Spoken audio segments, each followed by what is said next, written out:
uh, these games right before Christmas are always very tricky. And I don't know if you guys remember, my first year here, we were up 35 at the half versus Maine. And I want to say they cut it to 6. It was either 6 or 8. They came roaring back, and thank goodness the clock ran out, or we probably would have lost that game. You just worry about your team's focus level and focused on going home. They haven't been home since, August, and they know they can go home the next day. And I told them that yesterday at shoot-around. I said, listen, you're not going home until Saturday anyway, so we need to be focused and locked in. And there were some things we were dealing with and some distractions that came up, and you guys that came by practice, our guys were in a good place, all things considered. And, I thought we got off to a good start. We jumped out there. We had an 18-point lead, and then we really relaxed. And I thought the last 8 minutes of the first half, we played really, really poorly. Thought we had too many turnovers. We were way too careless with the ball. And then, again, starts the second half. The 2 plays that Keon made I thought were big for us. He drives it in there. We talked all week about not settling against them, getting the ball to the paint, and Keon did that to start the second half, those 2 plays. And we got layups, and then again, there was just a sloppy play, and then we closed the game out the right way. And, obviously we were undermanned, weren't very deep. We couldn't press as much as we wanted. But I give our players a lot of credit. There was one point in the first half when Keon picked up his second foul. I was getting ready to put Devontae in just to steal a 30-second possession. And Devontae's good. He moves his feet. He's solid for us defensively in practice, does a great job there. So I'm looking forward to the 8 days of practice coming out of the break. But I know our players are looking forward to going home and spending time with their families, and as am I.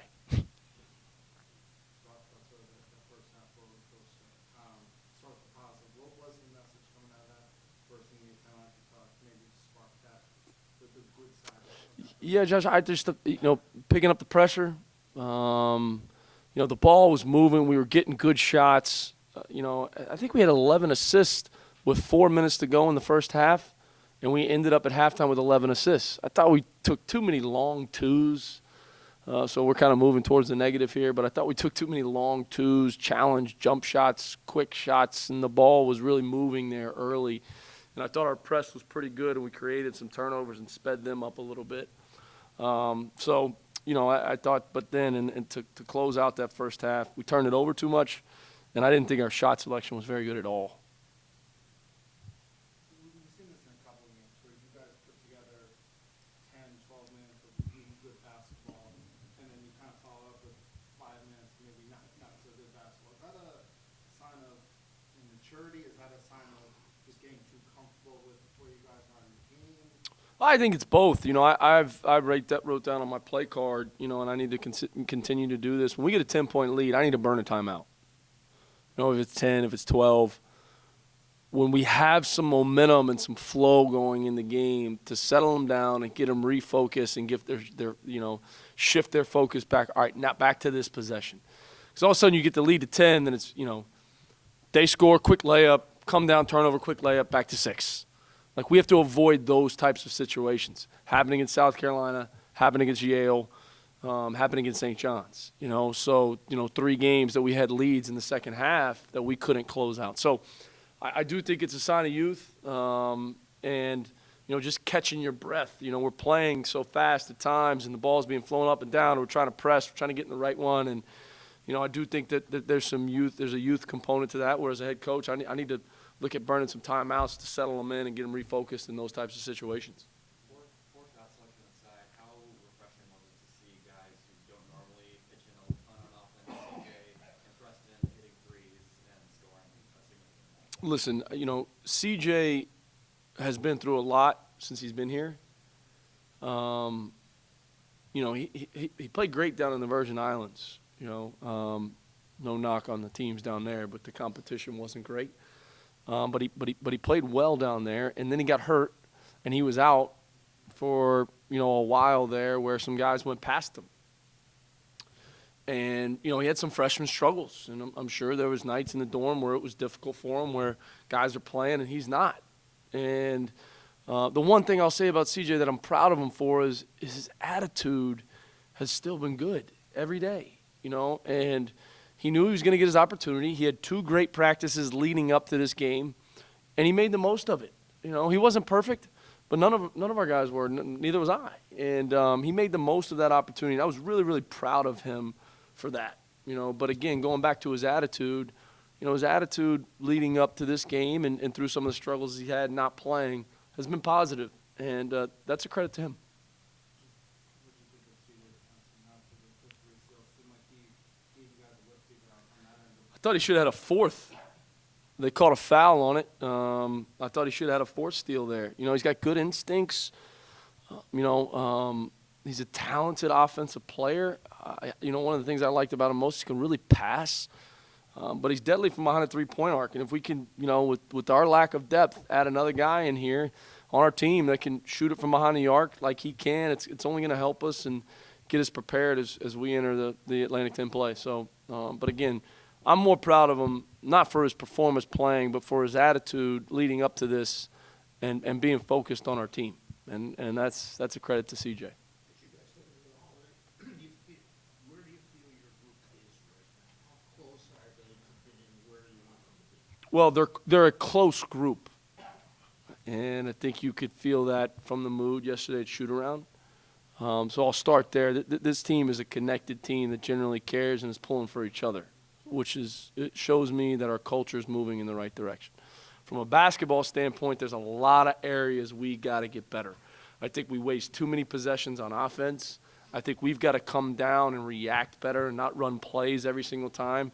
I think we've got to get way better defensively with our rotations in the half court, being solid in the half court, not giving up easy baskets, working together, being a connected team in the half court. I think that's going to be big for us. The talent level with the teams we're getting ready to go up against, we're going to have to be solid down there in the half court and really sit down and guard and play the game working together defensively. And then offensively, stop wasting too many possessions.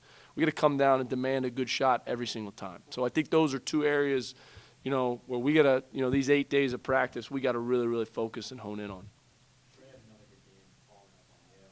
You were very high at the beginning of the season with his passing abilities. I was not happy with him at the half. I was, he made some great plays, but I just thought some of his casual passes, he challenged. Trey doesn't need you to tell him when he's doing good. Trey wants to be coached and challenged and pushed, which I love about him, and but some of the passes he threw in the second half were terrific. I thought the 3 he took early in the clock we needed to move the floor a little bit there. I thought that some of his long 2s in the first half, he needed to get more on the block. But he's so unselfish. Like, he doesn't care if he gets double teamed. Like, he wants to pass. He wants to make the extra pass to a guy to get an assist. So he's going to see more of that as we move forward here. And we've got to not only make 3s out of that, but get guys to where they drive closeouts out of the double team and even get some layups out of it. Yeah, speaking of the double team, how much in practice do you work on that situation? Put him in a situation where he's We want to double the post, and we're not good at it yet. We got to get better at it. We work on it a lot, so he gets put in those situations in practice a lot of times. And then when we're working on double teams too, we put Randall down there a bunch, and Randall's the one kind of flipping it around, and he's pretty good at that. I thought his jump shot was in. So Randall's a good pass. It was right on the money. It just came up a little short. Was it a turnaround? Did he fade? It was like Kobe-esque. I thought he made it. I turned to the guys. I said, I thought he made that. At least we got his name on his jersey this year. It's credit Brian Grossman for that. King on 7 assists, 1 turnover. You'd be happy with the way he was able to not especially when they started pressing. Yeah. He didn't turn the ball over. Keon, again, I thought the 2 plays he made to start the second half were terrific. Keon's not wrapped up in scoring. He's not wrapped up in his numbers.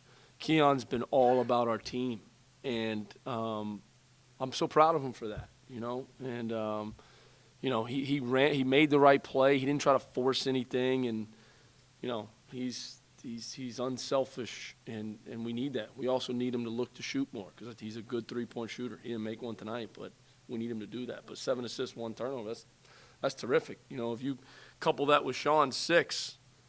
That's 13 between your 2 point guards. Now, Sean turned it over too much tonight, but proud of Keon for his ability to take care of the ball. But him and Sean both 13 assists between the two of them. That's good for your 2 point guards. A lot of times when you're able to kind of, you guys have been able to extend these, been Coach Carl's hit threes and Peter's hit threes. Is it nice to see your team kind of be able to build an 18-point lead without Carl hitting shots, Yeah. without TJ hitting shots? Did Carl make one in the first half? He made one early in the first half. Made one early, and then I think it was till late in the game before he hit those 3. But yeah, to see other guys step up and make them was great. You know, Preston's a guy that when the floor moves and the ball's driven and it gets kicked out to him, he's got to shoot that ball, you know. And, you know, obviously we've talked about CJ and what he did tonight. So, you know, when Carl's struggling or when the ball's not going in the basket for Carl, we're going to need other guys to make shots and make plays, and we did that for tonight.